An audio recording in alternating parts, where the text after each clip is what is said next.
Reddit pregunta: ¿cuál es el secreto más oscuro que alguien reveló sin querer delante de ti? Cuando tenía como 9 o 10 años, una amiga de la infancia empezó a pedirme que me quitara la ropa, que me arrodillara sobre su cara y que hiciera otros actos que no puedo decir. Estaba bien confundida, pero pensé que era como un juego o algo así. Ella era mi mejor amiga. Al final le pregunté a otra chica que venía a mi casa algún otro día para que también se quitara ya saben qué cosa. Ella se veía horrorizada, confundida y asustada, y de repente sentí que algo estaba muy mal y que tal vez esto no era un buen juego. En algún momento, mi mejor amiga me dijo que había aprendido esas cosas de un vecino, un señor mayor. Un día estábamos jugando en la calle y él sacó un bol de fresas para nosotras y nos pidió que pasáramos adentro.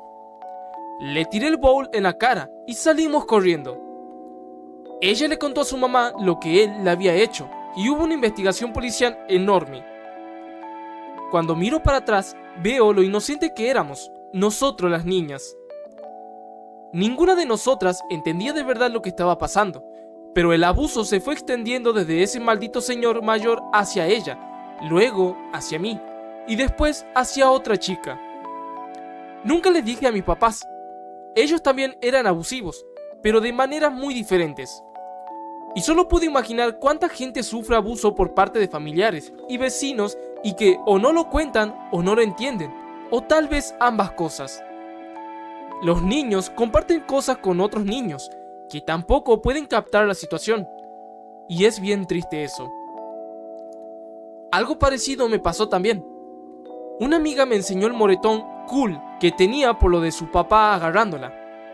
La hice ir con la enfermera, que seguro la reportó porque después ella andaba quejándose de que su papá ya no podía llevarla a McDonald's. La habían sacado de su custodia y vivía con su abuela. Supongo que él tenía visitas y después de ese incidente se las cambiaron a visitas supervisadas para que ya no pudiera sacarla a comer, supongo. Cuando teníamos unos 9 años y jugábamos juntas en el patio de la escuela, una amiga de la infancia me confesó que su propio padre tenía comportamientos muy inapropiados con ella. Incluso siendo una niña ya notaba que algo no estaba bien, aunque no entendía la verdadera gravedad de lo que me estaba contando. No fue mucho año después, ya siendo adulta, cuando ese recuerdo volvió a mi mente y comprendí lo realmente doloroso que había sido aquella confesión. Una amiga que tuve en 8º grado también me contó algo que jamás olvidé. Un día había vomitado en el autobús escolar y yo la estaba ayudando a limpiarse en el baño. Mientras estábamos ahí, me dijo que tenía una enfermedad y que se la había transmitido mi tío. Me lo contó porque estaba preocupada de que yo pudiera contagiarme por haber estado cerca de ella.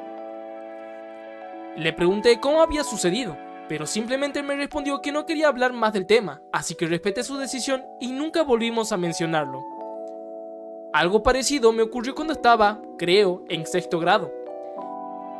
El problema era que aquella compañera utilizaba muchos eufemismos y expresiones que yo no entendía en ese momento.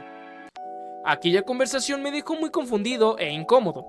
Sabía que estaba hablando de algo serio que la hacía sufrir, pero era demasiado pequeña para poder comprender realmente lo que quería decir. Solo años más tarde entendí el verdadero significado de esas palabras. También viví una situación similar con otra compañera de la escuela. Éramos amigas y un día me confesó que le daba miedo regresar a su casa porque la pareja de su mamá tenía comportamientos muy inapropiados con ella. Recuerdo que les conté lo que me había dicho a algunos adultos que estaban cerca, pero sentí que nadie le dio la importancia que realmente debería. Con el tiempo dejamos de hablar por una discusión importante, pero todavía pienso en ella de vez en cuando. De verdad, espero que hoy esté bien y que haya podido salir adelante. Lo que más me siguió dando vueltas en la cabeza hasta el día de hoy es no saber qué ocurrió después. Recuerdo haberle contado a mi mamá lo que esa amiga me había confesado y verla muy preocupada al escuchar la historia. Nunca volví a verla, así que durante años asumí que mis padres habían informado de la situación a las autoridades correspondientes. Sin embargo, hace poco les pregunté por aquel episodio y ambos me dijeron que no recordaban nada. Me cuesta creer que un momento tan importante para mí pudiera haberse borrado por completo de su memoria. Años después, cuando yo ya estaba en la preparatoria, aquella misma amiga me llamó por teléfono.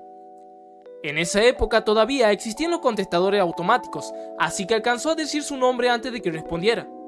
Contesté la llamada, pero tras unos segundos completos de silencio, simplemente colgó. Es un momento que nunca he podido olvidar. Durante años me he preguntado qué quería decirme, o cómo habría sido su vida después de todo lo que le tocó vivir. Sinceramente, espero que haya logrado dejar atrás aquella situación y encontrar la tranquilidad que tanto necesitaba.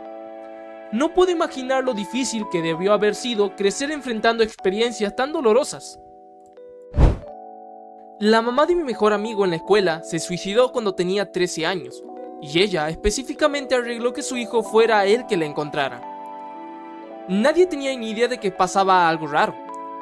Siempre parecía tenerlo todo muy armado, y se veía feliz, apasionada, metida en su trabajo y en voluntariados y en la escuela de los niños, etc. Todo lo que la gente dice cuando alguien se quita la vida, supongo. Pero al parecer tenía una adicción al juego y se lo estaba ocultando a su familia. Ya estaban por perder todo y se iba a rebelar, así que decidió terminar con todo. Mi amigo siempre era el primero en llegar a casa en la tarde. Su rutina era bajar del camión escolar, guardar la mochila y luego dejar que el perro entrara a la casa desde el patio de atrás.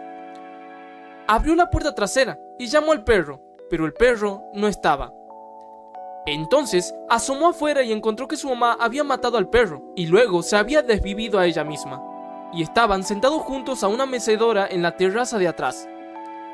De verdad, lo dejó muy afectado mentalmente, y la primera vez que por fin habló de eso, al menos fuera de terapia, fue conmigo, un par de años después, cuando estábamos tomando. En ese punto parecía como si entendía que ella eligió irse, pero no podía perdonarla por haberle hecho de una forma en la que sabía que él la iba a encontrar, toda llena de sangre y así, muy crudo. Al final se quebró y se puso a llorar cuando dijo algo como: sé que ella tenía sus razones, pero ¿por qué decidió que yo tenía que verlo? ¿Y por qué se llevó a mi perro también? Yo quería a Billy. ¿Por qué no podía haberlo dejado aquí para mí? Ahora yo también soy padre, y nunca lo voy a entender. Cuando era niño, le pregunté a mi mamá, de manera completamente inocente, por qué mi tío había dejado de pasar por mí a la parada del autobús para llevarme a la escuela. En ese momento, toda la habitación se quedó en silencio. Resulta que nunca me habían explicado nada sobre esa situación. Y hasta el día de hoy sigo sin saber realmente quién era esa persona. Recuerdo que cuando iba a la escuela primaria en los años 90, un día tuvimos un chofer suplente del autobús escolar que no conocía la ruta en absoluto. Entre todos los niños le fuimos indicando por dónde ir a través de la ciudad, hasta que en algún punto del trayecto lo detuvieron y nos trasladaron a otro autobús. Más tarde, esa misma noche, mis padres se enteraron de que esa persona no debía estar conduciendo el autobús. No estaba contratado por la escuela ni por el municipio, y tampoco contaba con la licencia correspondiente. Aún hoy no estoy seguro de si simplemente era alguien ayudando de forma informal al conductor habitual o si realmente fue una situación mucho más seria de lo que se reconoció en ese momento. Lo que recuerdo es que mis padres estaban muy molestos, aunque en ese momento no entendí bien por qué. Solo mucho tiempo después pude dimensionar lo extraño de aquella situación. En otro recuerdo de esa época, a veces una vecina me daba aventones a casa. Vivía a pocos minutos de donde yo estaba, y aparentemente me conocía a través de sus hijos, que eran amigos de algunos compañeros de la escuela. Yo no sabía realmente quién era ella, aunque me llevaba a casa cuando el trayecto a pie podía tomarme casi una hora. Cuando mi madre se enteró, se preocupó bastante. Con el tiempo me he preguntado cómo era posible que nadie hubiera hecho un seguimiento más claro de quién me llevaba y me traía en esas ocasiones. Con los años, mis padres terminaron convencidos de que yo había malinterpretado o incluso imaginado parte de esas situaciones. Llegaron a pensar que quizás tenía recuerdos confusos o que había exagerado algunos detalles sin intención. Yo mismo, con el tiempo, empecé a dudar de lo que recordaba, aunque aún hoy tengo imágenes muy vívidas de aquella persona. Sinceramente, no sé cómo llegué a creer desde el principio que ese hombre era mi tío. Tal vez fue algo que asumí de niño sin pensarlo demasiado, o quizá alguien me lo dijo en algún momento y simplemente lo acepté como verdad. Con el paso de los años, muchos de esos detalles se han vuelto borrosos, aunque el recuerdo de su rostro sigue siendo bastante claro. Supongo que probablemente nunca sabré qué fue lo que realmente ocurrió. Así es la vida, en algunos casos. En mi situación actual, solo me queda mi madre, y ya no se encuentra del todo bien de salud o de memoria. Por eso prefiero no insistir en este tipo de recuerdos, ya que no quiero preocuparla ni alterarla con algo que quizá nunca tenga una respuesta clara. Y, por más frustrante que pueda ser, también existe la posibilidad de que sea mejor no saber exactamente qué fue lo que pasó en realidad. No es exactamente un secreto, pero sí algo que definitivamente no estaba destinado a que yo lo escuchara. Mi esposo es paramédico y le tocó responder a una emergencia muy grave. No entraré en detalles, pero fue un incendio en una vivienda en el que una niña muy pequeña perdió la vida. Tiempo después, llegué a casa y lo encontré completamente afectado por el alcohol. En ese estado, terminó contándome con todo detalle lo que había vivido en ese servicio, lo impactante de la escena, la desesperación de la familia y lo difícil que fue la situación en general. Fue una conversación muy dura de escuchar. Me rompió el corazón tanto por él como por las personas involucradas. Hasta el día de hoy, él no tiene idea de que me contó todo eso, y he decidido no mencionarlo, porque sé lo culpable que se sentiría. En ese momento trabajaba en un sistema de emergencias bastante precario, lo que probablemente empeoró aún más la carga emocional.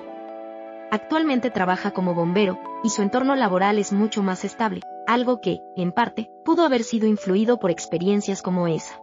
Yo trabajo como despachadora, así que tengo cierta idea de lo que implica enfrentarse a este tipo de situaciones, aunque desde una perspectiva diferente, ya que no estoy en el lugar de los hechos. Con el tiempo, ha mejorado en su forma de manejar lo que vive, aunque sigue siendo algo emocionalmente muy pesado. Supongo que no fue un caso aislado, pero hay algo que todavía me impacta. No una, sino 2 veces, 2 amigos cercanos distintos me confesaron que estaban teniendo una relación paralela mientras sus parejas acababan de tener hijos pequeños. No eran situaciones superficiales, sino decisiones que afectaban familias enteras. Lo más extraño es que yo soy el tipo de persona que evita completamente este tipo de conversaciones. Si alguien me dice quiero contarte un secreto, normalmente prefiero no escucharlo. No me gustan los chismes ni las situaciones cargadas emocionalmente. Sin embargo, en ambas ocasiones, la información me llegó sin que la pidiera, en contextos donde no podía simplemente alejarme. Y lo peor es que eran personas muy cercanas a mí en ese momento. Después de eso, dejé de ser amigo de ambos. Lo que más me sorprendió es que, probablemente, asumieron que yo lo vería como algo normal o incluso que los apoyaría. En ambos casos me contaron muchos detalles personales, y lo más inquietante es que ninguno de ellos se conocía entre sí, pero ambos utilizaron prácticamente las mismas palabras para justificarlo. Decían que eso les hacía sentir más completos o más seguros de sí mismos. La primera vez fue la más difícil, porque sentí como si todo mi entorno se desmoronara. Éramos muy cercanos, familias enteras conectadas entre sí, salíamos juntos todos los fines de semana, compartíamos actividades, e incluso nuestras parejas eran amigas muy cercanas. Todo eso cambió de un momento a otro. En uno de los casos, mi esposa también era muy cercana a la suya. Cuando me enteré, se lo conté a mi esposa, y ella terminó contándoselo a la otra parte involucrada. En el otro caso, la relación terminó antes de que pudiera intervenir, y la familia quedó completamente separada. Con el tiempo, perdí contacto con ellos por completo. En otra etapa de mi vida, en un trabajo nuevo, un compañero me contó cosas muy personales desde el primer día, incluyendo situaciones familiares extremadamente difíciles. Me sorprendió lo rápido que algunas personas pueden compartir este tipo de información en contextos laborales. También hay recuerdos que no vienen de personas cercanas, sino de cosas que uno descubre con el tiempo. Cuando era niño, una persona que conocíamos en la familia venía con frecuencia a casa, jugaba conmigo y parecía alguien completamente normal. Incluso me enseñaba trucos de cartas. Años después, lo vi mencionado en las noticias por razones completamente inesperadas. Fue un choque enorme darme cuenta de quién era en realidad alguien que había formado parte de mi infancia de manera tan cotidiana. Mi mamá solía ser maestra del Head Start. Una de las cosas que hacían era adoptar a una abuela.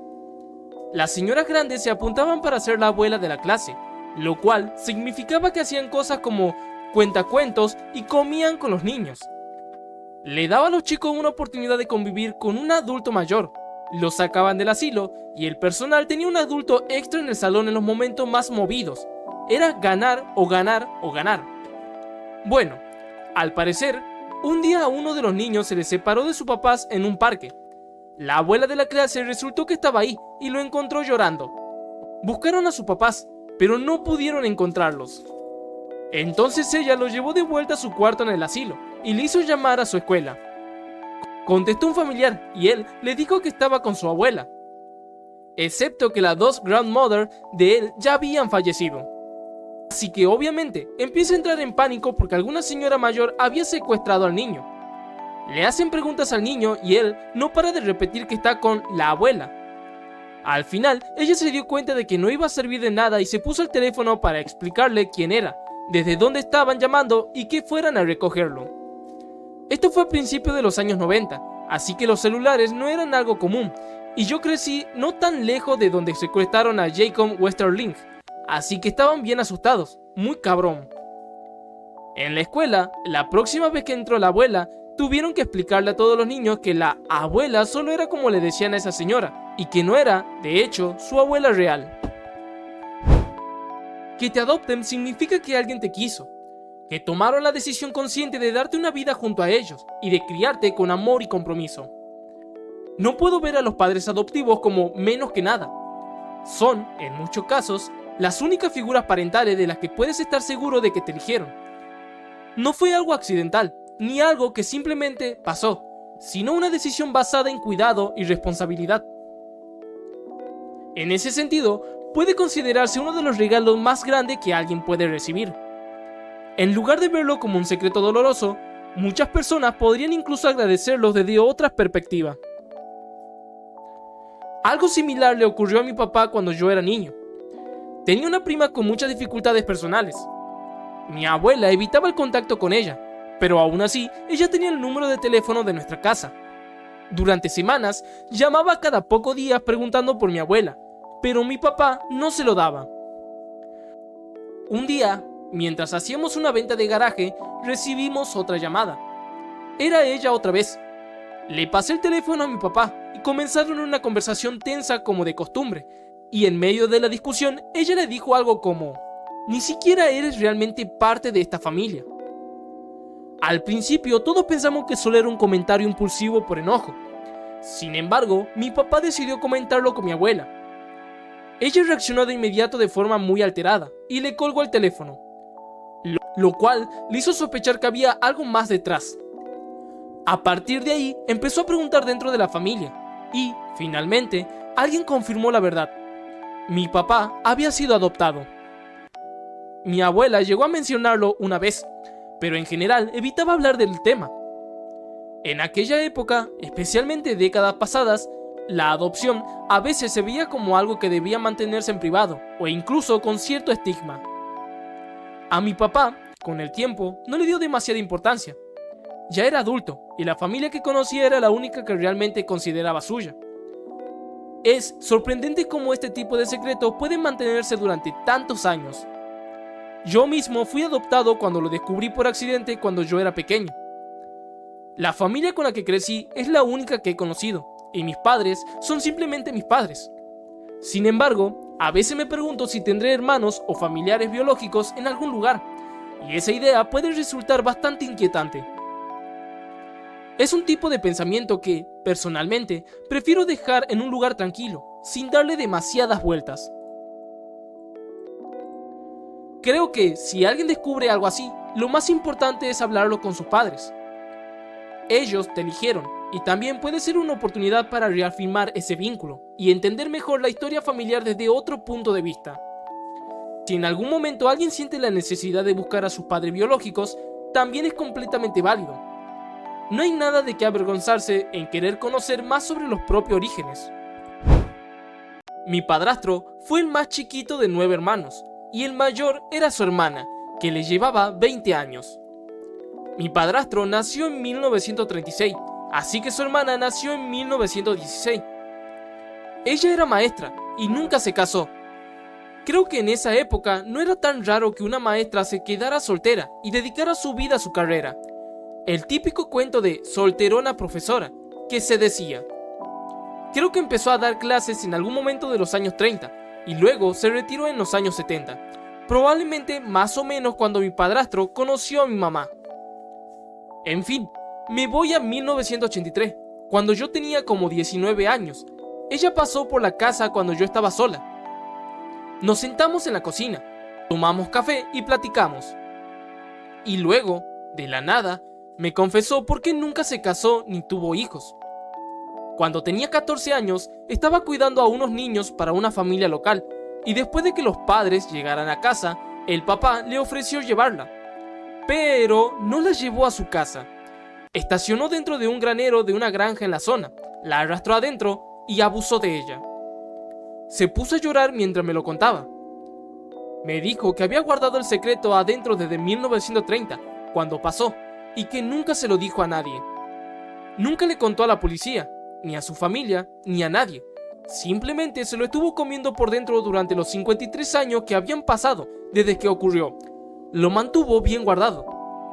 Me rogó que no se lo dijera a mi padrastro, ni a mi mamá, ni a nadie de la familia. Dijo que como era maestra, era como una buena excusa o tapadera el hecho de que nunca se casara ni tuviera una familia. La gente lo daba por hecho con base en cómo veían su trabajo en ese entonces. Pero la razón de verdad era el trauma que sufrió. Nunca realmente tuvo novio ni una vida romántica de ningún tipo por el ataque. Guardé su secreto, incluso después de que ella murió en 1998, a los 82 años. Mi padrastro, como era el más chico de los 9 hermanos, murió a los 86 años en 2022, y yo nunca se lo dije, como se lo prometí, y nunca se lo conté a nadie. Recuerdo una vez ir en el carro con mi tía y mi mamá, yo iba sentado en el asiento de atrás. Ellas estaban conversando sobre el nuevo novio de mi tía, que por casualidad tenía un hijo. En medio de la conversación, mi tía dijo algo que nunca se me olvidó. ¿Y qué se supone que yo haga con eso? Ni siquiera siento amor por mis propios hijos. Esa frase me marcó profundamente. Desde ese momento, cambió por completo la forma en la que la veía, y durante mucho tiempo me costó volver a sentir cercanía hacia ella. Cuando era niño, mi padre falleció. Su hermana, mi tía, fue una figura importante en mi vida porque ayudó a mantener el vínculo con esa parte de la familia. Teníamos un régimen de visitas de un fin de semana sí y otro no, y gracias a ella pude seguir conectado con ese entorno. Me llevaba a obras de teatro, museos y galerías de arte. También me inculcó el amor por la lectura, me enseñó buenos modales en la mesa, de esas formas formales que se usan en restaurantes elegantes, y, en un periodo difícil, incluso me acogió en su casa cuando no podía vivir con mi madre. Hoy soy adulto desde hace varias décadas, y esa misma tía, a quien conocí en distintos momentos de mi vida, pronto cumplirá 86 años. Con el tiempo, nuestra relación cambió mucho, y a día de hoy la quiero profundamente. Supongo que esta es una forma de equilibrar la historia, recordando también los lados positivos. Trabajo en el área de protección de menores. Desde esa experiencia, puedo decir que las tías suelen ser uno de los recursos más valiosos cuando un niño necesita ser separado de sus padres por situaciones de riesgo. Siempre intentamos, en la medida de lo posible, que los niños sean cuidados por familiares en lugar de ir a hogares de acogida o instituciones. Sin embargo, en la práctica, esto no siempre es fácil. La ayuda económica para el cuidado de un menor muchas veces no cubre todos los gastos, y en la mayoría de los casos las familias terminan asumiendo una carga importante de su propio bolsillo para poder garantizar el bienestar del niño. A esto se suma el tiempo y la responsabilidad que implica llevarlos a terapias, visitas familiares, audiencias y otras citas importantes. Por todo esto, no todas las familias pueden asumir esa responsabilidad. Sin generalizar, he visto que los tíos, especialmente si no tienen pareja, suelen mostrarse más reacios a hacerse cargo de sobrinos. Muchas veces no se sienten en condiciones o directamente declinan cuando se les contacta. Los abuelos, por otro lado, con frecuencia quieren ayudar, pero las limitaciones físicas, la edad o los ingresos reducidos pueden dificultarlo. Incluso hay casos en los que restricciones del pasado en sus antecedentes pueden complicar su elegibilidad, aunque hayan llevado vidas estables durante décadas. A pesar de todo, también he visto casos en los que familiares que prácticamente no habían tenido contacto previo con el niño deciden dar un paso al frente.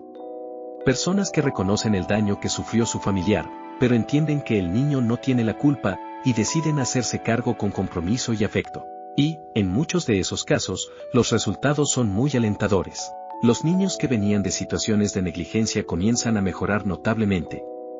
Empiezan a desarrollar habilidades básicas, a comunicarse mejor, a aprender y a alcanzar etapas que deberían haber vivido mucho antes en un entorno seguro y estable. Hay algo especial en el vínculo familiar cercano que, cuando es sano, puede marcar una gran diferencia en estos procesos. Por eso, siempre presto mucha atención cuando una tía muestra interés en asumir el cuidado de un menor, porque en mi experiencia los resultados suelen ser muy positivos.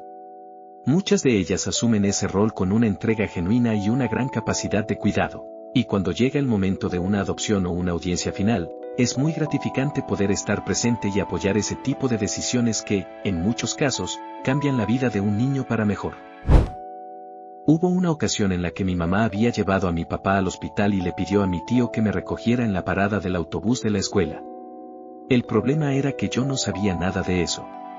No había visto a ese tío en 3 o 4 años, así que cuando apareció diciendo que venía a recogerme para llevarme a la casa de mi abuelo, me negué al principio. Al final terminé subiéndome al coche, y más tarde mi papá se rió muchísimo cuando se enteró de todo lo que había pasado. Años después, viví una situación casi opuesta con mis propios hijos, cuando estaban en la escuela primaria.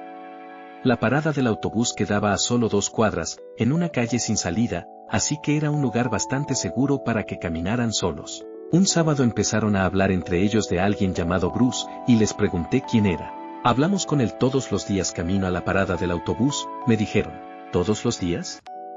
Pregunté. Más o menos, respondieron. ¿Bruce se queda en su patio esperando a que pasen? Pregunté. A veces está en el porche. Y cuando nos ve venir, se acerca a la reja. En ese momento les dije que el lunes los acompañaría a la parada para conocer a Bruce. Ellos estuvieron de acuerdo y dijeron que les parecía bien, incluso que seguro me caería bien. Me pasé todo el fin de semana pensando en quién sería esa persona y un poco preocupado por la situación. El lunes por la mañana fui con ellos bastante atento a lo que pudiera pasar, hasta que descubrí que Bruce era un perro. Después de eso, les enseñé a mis hijos una palabra clave familiar, algo que solo nosotros entenderíamos, por si algún día necesitaba que alguien fuera a recogerlos o ayudarles a entrar a casa en caso de emergencia. También recuerdo otras situaciones familiares un poco inesperadas. Por ejemplo, mi suegro, después de unas copas, nos confesó que había estado casado anteriormente, algo que su esposa y sus nietos no sabían. En otra ocasión, sin que fuera exactamente el mismo tipo de situación, terminé mencionando delante de mi padre algo sobre su tercera esposa, y eso dejó al descubierto información que él no había compartido antes. Al parecer, nunca le había contado a su pareja actual sobre un matrimonio anterior, lo cual fue bastante sorprendente, considerando su historia familiar. En mi caso personal, me enteré relativamente tarde de que mi padre había estado casado antes de conocer a mi madre. Ella era madre soltera cuando lo conoció, se casaron poco después y en menos de un año yo ya había nacido. También descubrí más adelante que tengo un hermano mayor que en realidad es medio hermano, algo que supe cuando tenía alrededor de 13 o 14 años. Por otro lado, mi esposa y yo fuimos muy cercanos a una pareja durante varios años, hasta que de repente se divorciaron. Con el tiempo se supo que él mantenía otra relación paralela desde hacía bastante tiempo. Durante el proceso de separación, su esposa también descubrió que él ya había estado casado anteriormente, algo que nunca le había mencionado. Mi abuela tenía alrededor de 12 años cuando pasó por su pueblo, cerca de Moscú, la primera ola de ocupación nazi. La segunda ocurrió durante la retirada. Siempre me contaba muchas historias de los años de la guerra, en su mayoría sobre las dificultades y las privaciones, pero también sobre momentos sorprendentemente humanos, incluso relacionados con soldados alemanes. Sin embargo, una vez, cuando ella tenía unos 84 años, un par de años antes de fallecer, volvió a recordar una de esas historias y añadió un detalle que nunca había mencionado antes. Contó que los soldados tenían un cuartel general en su casa, ya que estaba ubicada en las afueras del pueblo. Describió que una noche, mientras ella intentaba dormir en un pequeño cuarto cercano a la entrada de la vivienda, uno de los soldados salió de la casa y ocurrió algo que, en su momento, no supe procesar completamente. Solo mucho después entendí que probablemente se refería a un episodio muy doloroso de su infancia que nunca había expresado de forma directa. Mi abuela me contó algo similar en otra ocasión. Dijo que, cuando tenía unos 9 años, un soldado alemán le agredió y que su madre no pudo hacer nada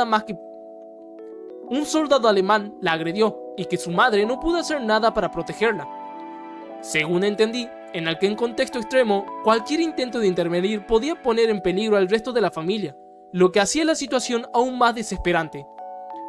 También recuerdo historias relacionadas con mi abuelo durante la guerra, incluyendo su paso por un campo de concentración, donde aprendió estrategias para sobrevivir y eventualmente escapar. Mi abuela también guardó durante mucho tiempo un secreto importante respecto a su vida posterior. Nunca le contó a su hijo, mi padre, que se había casado con otro hombre, un ciudadano británico, con el objetivo de poder salir del país. Ese matrimonio terminó poco después. Además, en algún momento llegó a modificar documentos oficiales, incluyendo datos relacionados con su identidad religiosa, como parte de la estrategia que muchas personas usaban para sobrevivir en aquellos tiempos. Son historias llenas de silencios, decisiones difíciles y secretos que, en muchos casos, fueron necesarios para sobrevivir en una época extremadamente dura.